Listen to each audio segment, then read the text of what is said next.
Now what I briefly want to do, for the sake of probably losing time on the latter part of the presentation, I want to just give you the chi measure.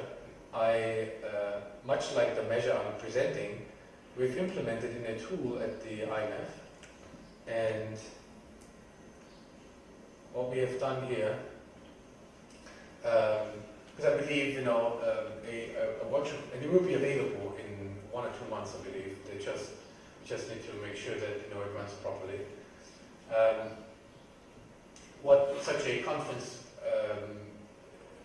does also benefit from is the interaction, and hopefully, things that have been raised conceptually, theoretically, will find their way into practical application.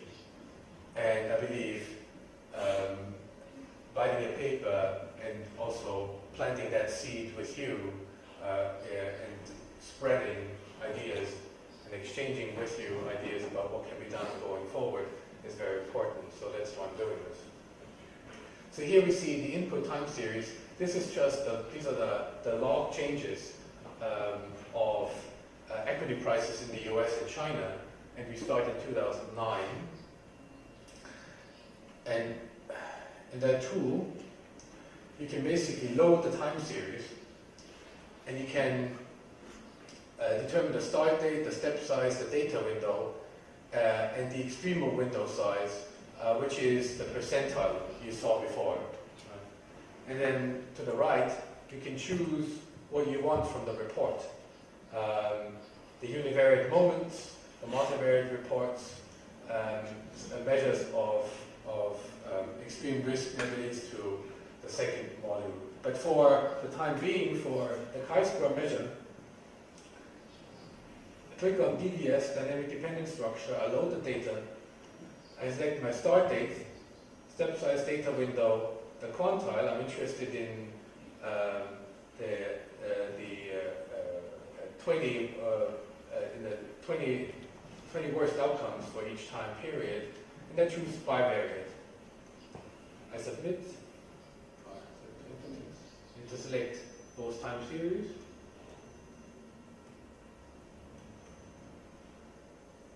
And what I get is a chart much like the one you saw before. Right?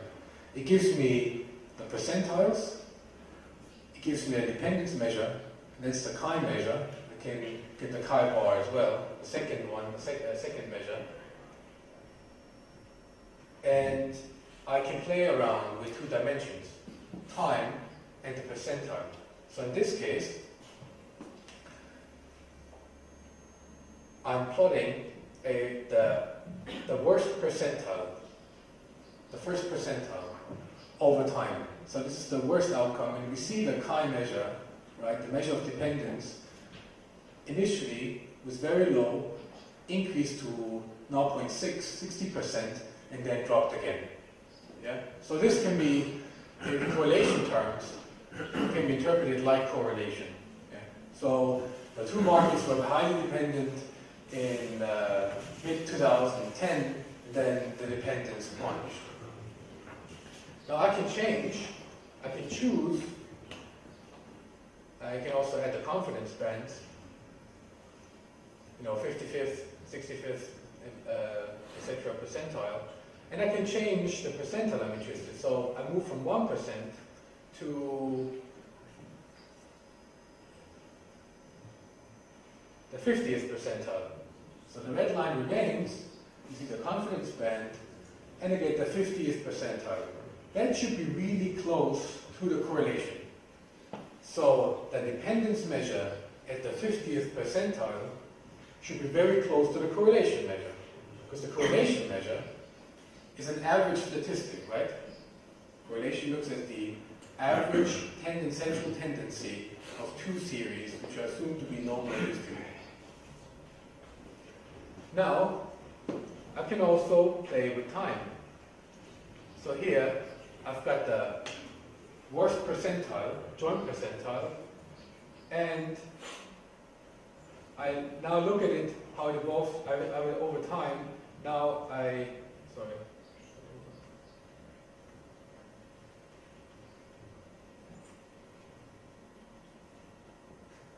Now I can So I've got to correct myself. What I've just done was varying the time window. So we saw here, as I go over time window, see that the time window I'm looking at, I'm analyzing, is from 2009, November 2009 to February 2009, 2010.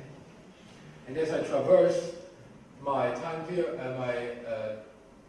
the time window, for instance, here I get the measure for a different time period.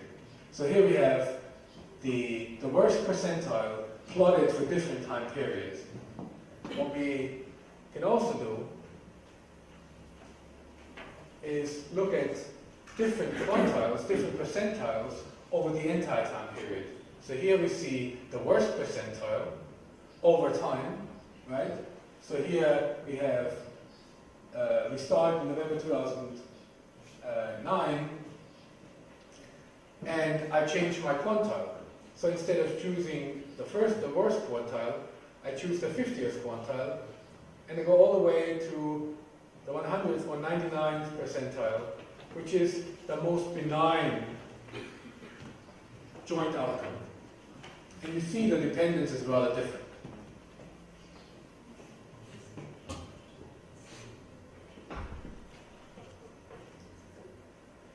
Now moving on.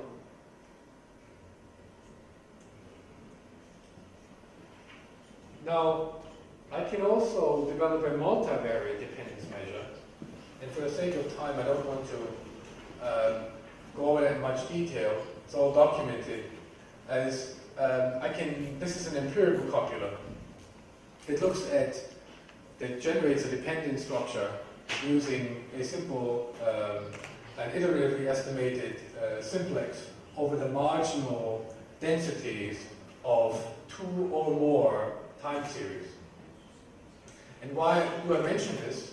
It's because in reality, we're not necessarily looking at 2 time series, but we have multiple time series. And the literature on closed form estimations for multiple time series is quite, let's say, weakly established, especially when it comes to joint extremes.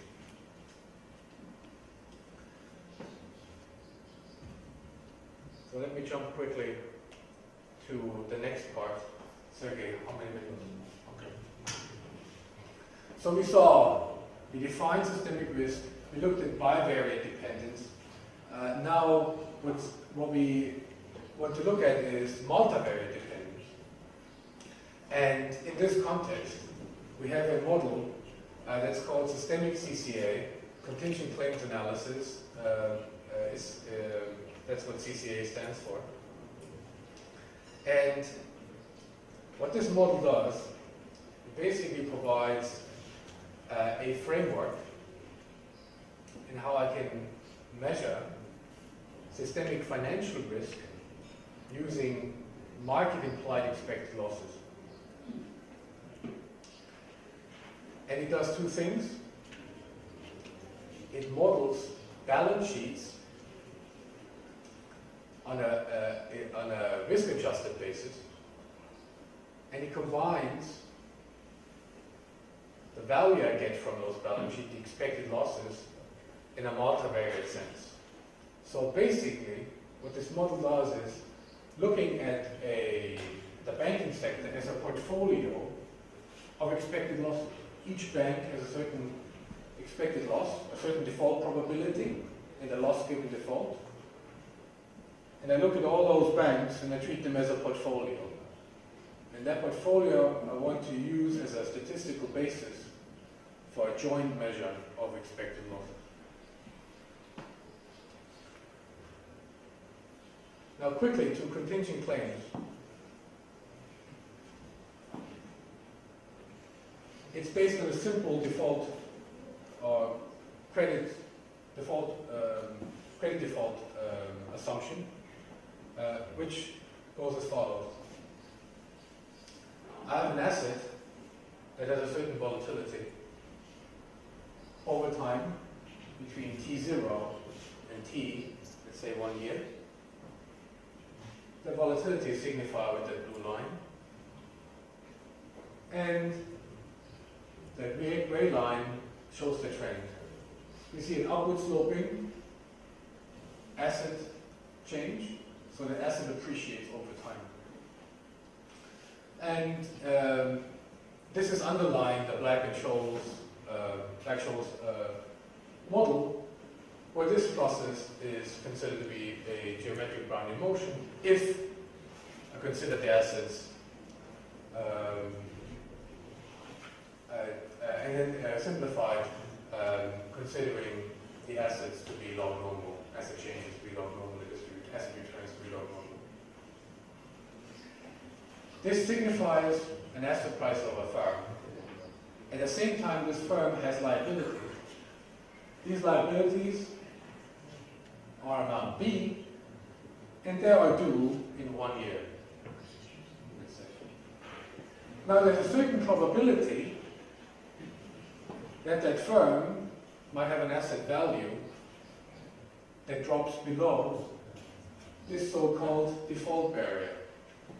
I need to pay that amount as a company with certainty in a year. But my asset value might change. My investment portfolio might change. I might not get repaid on loans, and so on. Given that I can show this as a distribution, I can also quantify the probability of my asset distribution to not meeting the default payment, the debt payment at t equals 1. And that's the simple intuition behind the Black-Scholes model, but it is also behind the simple measure of distance to default, which is used in contingent claims. Or in banking, the Altman Z-score has been used frequently. Right? So it's a very simple idea. And clearly, that distinguishes, I want to make that point very clearly, is contingent claims that credit defaults from accounting measures. Accounting measures would only look at the mean. Here, if I use a balance sheet approach, if I look at a bank's balance sheet and see that assets, the bank is solvent, I have a discrete idea of the asset. The asset is asset values above the debt the bank owes, so the bank is solvent. No problem, right? But there's volatility of around the asset. So what I need to do is move from a balance sheet approach to a distributional approach because the assets have volatility. So this shows the difference between accounting-based methods and distributional approaches. Contingent claims is just one of many credit models. We also have the single factor model, we also mentioned yesterday. So we have one default risk is dependent on one common factor and some noise, right? And that's usually referred to as a single factor. It can be Gaussian, can also bear another distribution, or a Jimenez-Mencia model that basically extends the single factor to embellishes the model with some macro variables to make it richer. Right? But this basically are the models we have available, and we choose the first one because it's, I think, intuitively very clear. What we can do, basically, with this is we can model and transform a balance sheet into a risk-based balance sheet and determine the market-implied expected losses. So here we have a simple stylized balance sheet. We have assets, we have equity, we have risky debt. If you apply contingent claims, what I've just mentioned, to that balance sheet, we can model debt as a put option. And the default risk of that firm becomes expected losses. So in other words, whenever assets have a probability of dropping below the default barrier, that is risky. And that riskiness is a put option.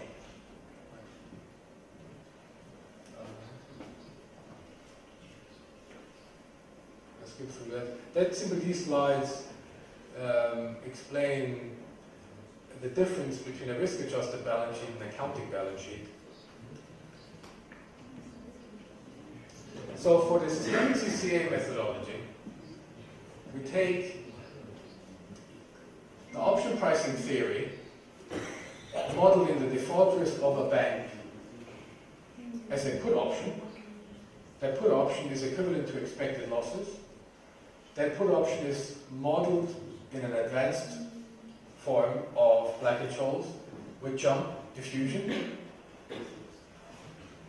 We calculate the implied asset value from option prices to get around the Merton problem of two equations, two unknowns, which has shown to be inaccurate. And then we calculate the empirical copula, we get the marginal densities, and we calculate the expected shortfall for that portfolio of expected losses. So it's quite straightforward. It requires multiple steps, but it's a relatively straightforward procedure. All closed form, so no simulation involved, which makes it very tractable. The difference between this approach is that we have to other approaches, is that we have a multivariate distribution. So instead of being focused on one percentile only, we can show the entire relationship between individual risk and systemic risk of a firm, rather than being focused only on a particular percentile. To show this most, shall I say, poignantly would be, if I look at the individual expected losses of a firm and its systemic risk contribution, if I cover all percentiles, so the distribution of individual risk and its systemic risk, I get this surface. You might be familiar with COVAR, and what COVAR does, COVAR looks at the systemic risk contribution of a firm, assuming that an individual firm is in shock, suffers stress. It looks at how the market behaves if a single firm is in shock. That means it only focuses on that plane here. That's simple, I choose a percentile, let's say 95 or 99%, and I look at how the system behaves. So in COVAR, you only cover the red panel here. Yeah, there's another measure, it's called marginal expected shortfall by Ajaya et al. And they turn it around. They say, what happens to an individual firm if the market is in distress? So assuming the market has a 95% VAR or expected shortfall, what happens to the firm? So here, that area, that cube here is the marginal expected shortfall. So you focus on a percentile of the systemic risk, and you refer back to what happens to the individual institution in these states of the world. So both cover parts of the systemic risk surface, but not everything. Now, in closing, let me just present some results. When we applied the model to the US as part of the financial sector assessment program for the United States, looking at a portfolio of 40 firms, including insurance companies, we basically could, by using the model, choose a percentile we were interested in, calculate the expected shortfall, and determine the systemic risk for the system, but also determine the contribution. Why? Because we had a multivariate distribution, so we could calculate the cross-partial from the multivariate distribution and get the individual contribution to the systemic risk. Right? So here you see, just to demonstrate, you could see the gray shaded area shows the total expected losses of the US financial sector, the most important institutions, starting in 2007 all the way to June 2010. You see peaked in March, April 2009, and then tapered off to some extent already. It has gone down further, of course, since. Right? This, of course, and here shows the contribution. Here you see the contribution of particular sections of the financial sector to this total amount, just by calculating the derivatives. So you get the green area is the banks that did not fail. The red area is the banks that did fail. And then you see a bit of gray, that's other financial institutions, and then insurance companies, just a sliver. So with this, you can satisfy a very important policy objective in continuously monitoring systemic risk, because the model is computationally quite straightforward to implement, and it can measure systemic risk contribution quite readily. Of course, it's got very shortcomings. But what we try to address here is also forecasting. So based on the multivariate distribution we have over the history, we can forecast what happens here. Because everything here is driven by market information. And I have the equity prices readily available, I have the option prices readily available. The problem here, of course, is I have to contend with two extremes. Accounting-based methods are naturally more accurate because financial statements are audited and I can prove the value that's being reported. However, there comes a lag. On the other hand, I have something that uses market prices, equity options. The benefit here is I can observe it on a daily basis.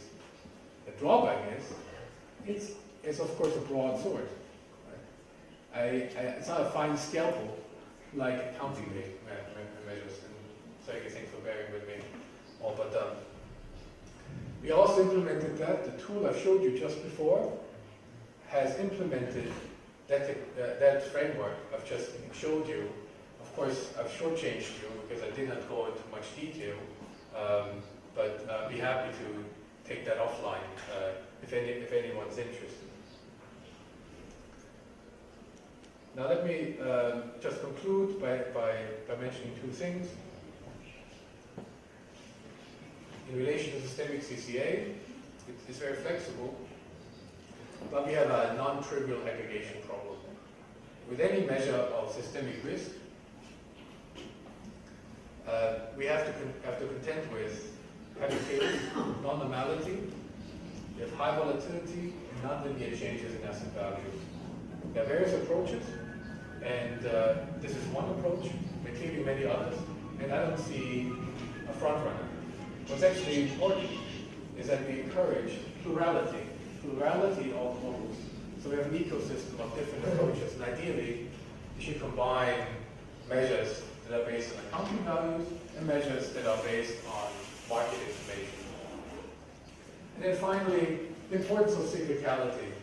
So while we might get a good model today showing us what are gauging systemic risk as of today, given the state of the world, that is not necessarily a good predictor of the future.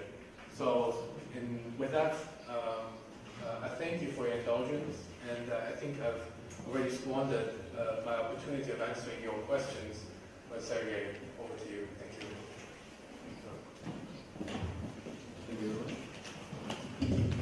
Thank you very much, Andy, especially for having such a long way from Bermuda to share with us this great toolkit.